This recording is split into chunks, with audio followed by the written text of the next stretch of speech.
अध्यक्ष महोदय, ऐसा कहते हैं कि राम राज्य में कोई गरीब नहीं था, हर परिवार समृद्ध था। दिल्ली के मुख्यमंत्री अरविंद केजरीवाल जी ये मानते हैं कि गरीबी दूर करने का एक ही रास्ता है और वो है हर बच्चे को अच्छी शिक्षा देना। दिल्ली के लोगों ने 2015 में जब अरविंद केजरीवाल जी को अपना मुख्यमंत्री चुना तो उन्होंने शिक्षा को अपना राजधर्म बनाया और पिछले 9 सालों में अपने प्रयासों से दिल्ली की शिक्षा व्यवस्था में आमूलचूल परिवर्तन लेकर आए हैं। मुझे याद है अरविंद केजरीवाल जी के मुख्यमंत्री बनने से पहले दिल्ली के सरकारी स्कूलों का क्या हाल होता था। आप स्कूल के अंदर जाइए तो सबसे पहले टॉयलेट की बदबू आती थी, ऐसे होते थे दिल्ली की सरकारी स्कूल। पीने का पानी नहीं होता था, खिड़कियां टूटी हुई होती थी, लाइटें टूटी हुई होती थी, क्लासरूम में डेस्क नहीं होता था, टीचर नहीं होते थे, ब्लैक बोर्ड नहीं होता था। जर्जर टूटी सीलन खाई दीवारों वाले अंधेरे क्लासरूम में ऐसा लगता था कि मानो बच्चों की शिक्षा ही कहीं गुम हो गई हो।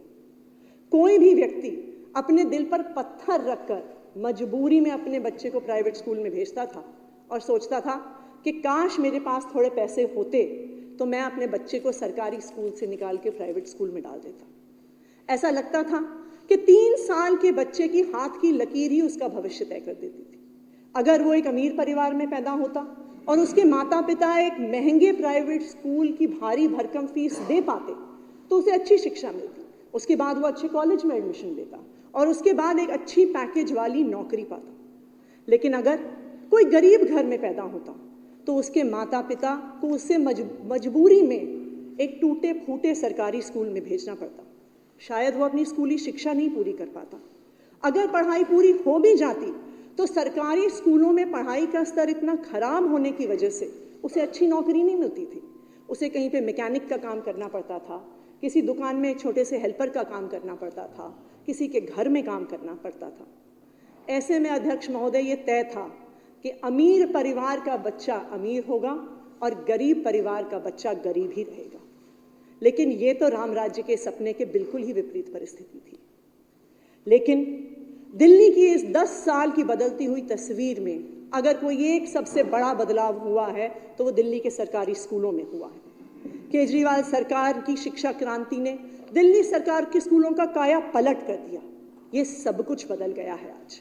आज एक गरीब परिवार का बच्चा, एक आम परिवार का बच्चा दिल्ली के सरकारी स्कूल से पढ़कर किसी भी ऊंचाई को छू सकता है। जैसे हमारे स्कूल के इन बच्चों ने किया। अध्यक्ष महोदय, दिल्ली सरकार में रोहिणी सेक्टर 23 के स्कूल में पढ़ी शिम्पी के पिताजी एक छोटी सी फैक्ट्री में काम करते हैं। घर का खर्च चलाने में मदद करती थी शिम्पी और आस पड़ोस के बच्चों को ट्यूशन पढ़ाती थी। अपने स्कूल के शिक्षकों की मदद से और बढ़ते हुए इस पढ़ाई के स्तर की वजह से शिम्पी ने IIT JEE का एग्जाम क्लियर किया। आज वो IIT JEE में केमिकल इंजीनियरिंग पढ़ रही है। यानी एक फैक्ट्री में काम करने वाले मजदूर की बेटी आने वाले समय में खुद एक फैक्ट्री की मैनेजिंग डायरेक्टर बनेगी।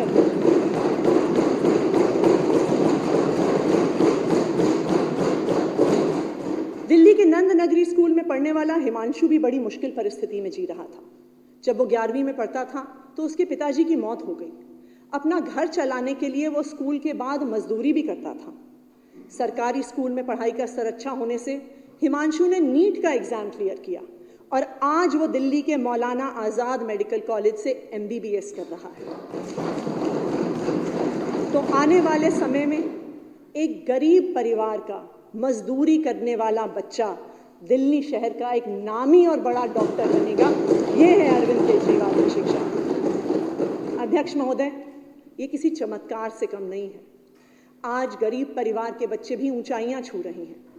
अगर मैं शिम्पी और हिमांशु जैसे सभी बच्चों की कहानी बताना शुरू करूं तो मुझे लगता है कि आपको एक विधानसभा का स्पेशल सेशन बुलाना पड़ेगा, क्योंकि सिर्फ 1 साल यानी 2023-24 में दिल्ली सरकार के स्कूलों में पढ़ने वाले 2121 बच्चों ने JEE और नीट की परीक्षा की।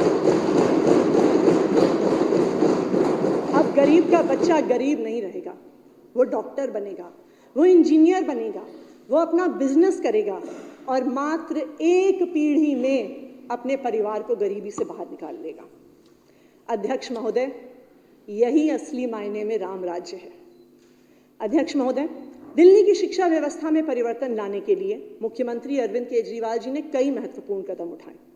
इसमें सबसे पहला और महत्वपूर्ण था शिक्षा का बजट बढ़ाना।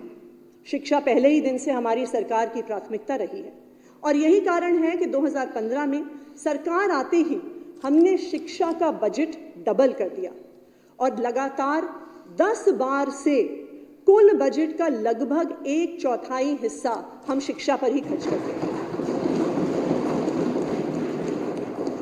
2014-15 के बजट में शिक्षा पर व्यय मात्र 6,554 करोड़ था और हमारी सरकार आज 2024-25 के बजट में शिक्षा पर 16,396 करोड़ रुपए का प्रावधान कर रहे हैं।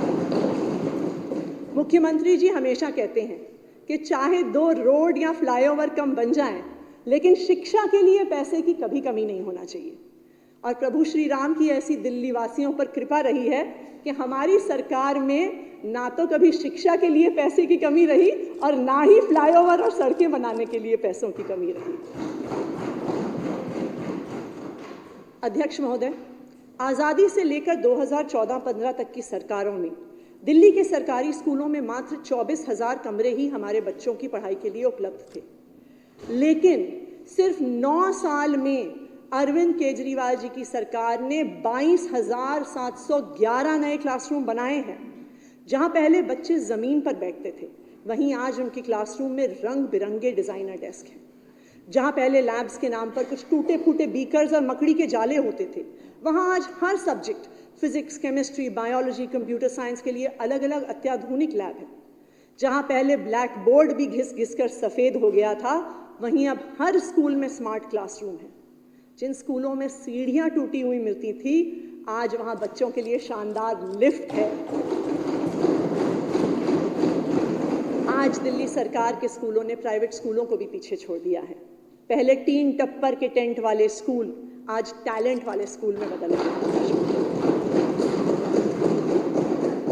2015 में हमारी सरकार बनने के बाद पहली बार किसी सरकार ने शिक्षकों को प्राथमिकता दी। केजरीवाल सरकार ने यह फैसला लिया कि हम अपने शिक्षकों को भारत और दुनिया की बेस्ट यूनिवर्सिटीज में ट्रेनिंग के लिए भेजेंगे। दिल्ली के मुख्यमंत्री अरविंद केजरीवाल जी का यह मानना था, जब तक हम अपने टीचर्स और प्रिंसिपल्स को वर्ल्ड क्लास ट्रेनिंग नहीं देंगे, तो वो हमारे बच्चों को वर्ल्ड क्लास शिक्षा कैसे देंगे।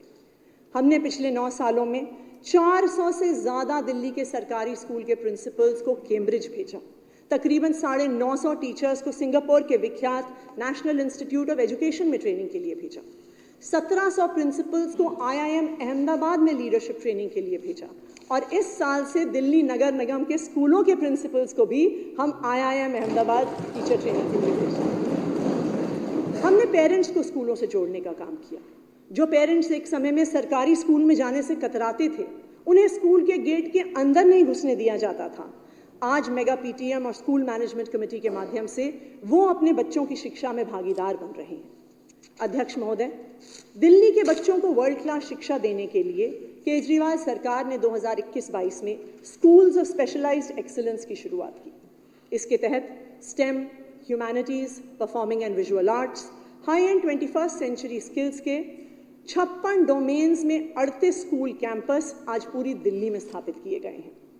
2014 में जहां सरकारी स्कूल में अपने बच्चों को पढ़ाना किसी गरीब परिवार के लिए मजबूरी होती थी, इस साल हमारे BR Ambedkar school of specialised excellence की 6,000 सीटों पर एडमिशन के लिए 1,40,000 एप्लीकेशंस आए। जिस अनुपात में SOSEs में एप्लीकेशंस आए हैं, शायद उतना IIT JEE में भी नहीं आते जितना हमारे SOSEs में आए। अध्यक्ष महोदय, इसके साथ ही हमारे 3 और specialised schools, armed forces preparatory school, Delhi sports school और दिल्ली मॉडल वर्चुअल स्कूल है। यह हमारे लिए गर्व की बात है कि आर्म्ड फोर्सेस प्रेपरेटरी स्कूल के पहले ही बैच के 76 बच्चों में से 32 बच्चों ने UPSC द्वारा आयोजित NDA की लिखित परीक्षा को पास कर लिया है। शिक्षा के क्षेत्र में केजरीवाल सरकार का एक और महत्वपूर्ण कदम रहा है स्कूलों में शिक्षकों और प्रिंसिपल्स की रिकॉर्ड भर्ती। 2014 तक दिल्ली सरकार के स्कूलों में 34,182 रेगुलर टीचर्स हुआ करते थे। आज दिल्ली सरकार के स्कूलों में 47,914 रेगुलर टीचर्स हैं और लगभग 7,000 की भर्तियां प्रक्रिया इस समय अभी चालू है। 2023 में पहली बार दिल्ली सरकार के स्कूलों में यूपीएससी के माध्यम से सीधा 324 प्रिंसिपल्स की नियुक्ति हुई, जो अपने आप में एक रिकॉर्ड है। साथ ही 389 वाइस प्रिंसिपल्स को भी प्रिंसिपल के रूप में प्रमोट किया गया। इन सब कदमों से सुनिश्चित हुआ कि दिल्ली सरकार के लगभग सभी स्कूलों में आज एक नियमित प्रिंसिपल है, एक स्कूल लीडर है। World class building, world class teacher training, parents की भागीदारी, स्कूल और स्पेशलाइज्ड एक्सीलेंस ने आज दिल्ली सरकार के स्कूलों को देश और दुनिया के सबसे शानदार स्कूलों के बराबर लाके खड़ा कर दिया है। पिछले 8 सालों से दिल्ली सरकार के स्कूलों के बोर्ड का रिजल्ट प्राइवेट स्कूलों से बेहतर आ रहा है। और ना सिर्फ इतना, पिछले 3 सालों में 4 लाख से ज्यादा बच्चों ने प्राइवेट स्कूलों को छोड़कर दिल्ली सरकार के स्कूलों में एडमिशन लिया।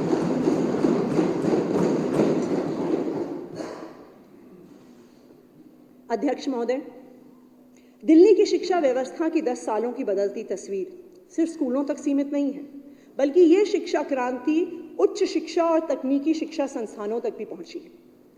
महोदय, 2014 तक उच्च शिक्षा के लिए दिल्ली सरकार की 3 universities, Ambedkar university, national law university और गुरु गोबिंद सिंह इंद्रप्रस्थ यूनिवर्सिटी में छात्रों की संख्या 71,416 थी। दिल्ली की 10 साल की इस बदलती हुई तस्वीर का ये एक महत्वपूर्ण द्योतक है कि इन यूनिवर्सिटीज में 20,000 से ज्यादा सीटें बढ़ी हैं पिछले 10 साल में, और आज यहां 93,880 स्टूडेंट्स पढ़ रहे हैं। तकनीकी शिक्षा के क्षेत्र में भी केजरीवाल सरकार के प्रयासों की बदौलत 2014-15 में टेक्निकल एजुकेशन यूनिवर्सिटीज में 12,204 की तुलना में 2023-24 में सीटों की संख्या 62,000 हो गई है, यानी 40,000 सीटें बढ़ गई। साथ ही हमारी सरकार ने 3 नई universities, Delhi skills and entrepreneurship university, Delhi teachers university और दिल्ली स्पोर्ट्स यूनिवर्सिटी की भी शुरुआत की है। तकनीकी और उच्च शिक्षा के क्षेत्र में केजरीवाल सरकार ने न सिर्फ सीटों और कोर्सेज का विस्तार किया है, बल्कि इंफ्रास्ट्रक्चर का भी एक बहुत व्यापक स्तर पर विस्तार हुआ है। 2016-17 में अंबेडकर यूनिवर्सिटी के 2 नए कैंपस करमपुरा और लोधी रोड में शुरू किए गए।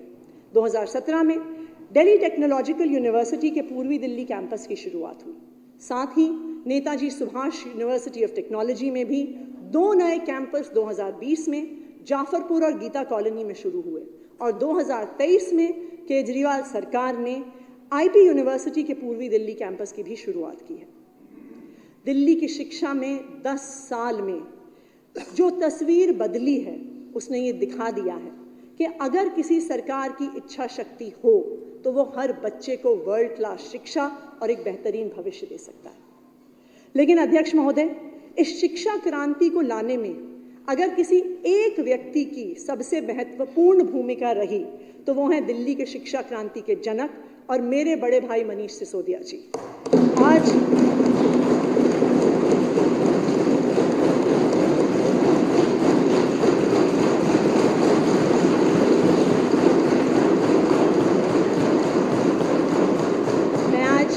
इस सदन में मनीष जी के बच्चों के प्रति प्यार और शिक्षा के प्रति जज्बे को सलाम करती हूँ, क्योंकि शायद इस प्यार और इस जज्बे के बिना इतने कम समय में इतना बड़ा बदलाव संभव नहीं।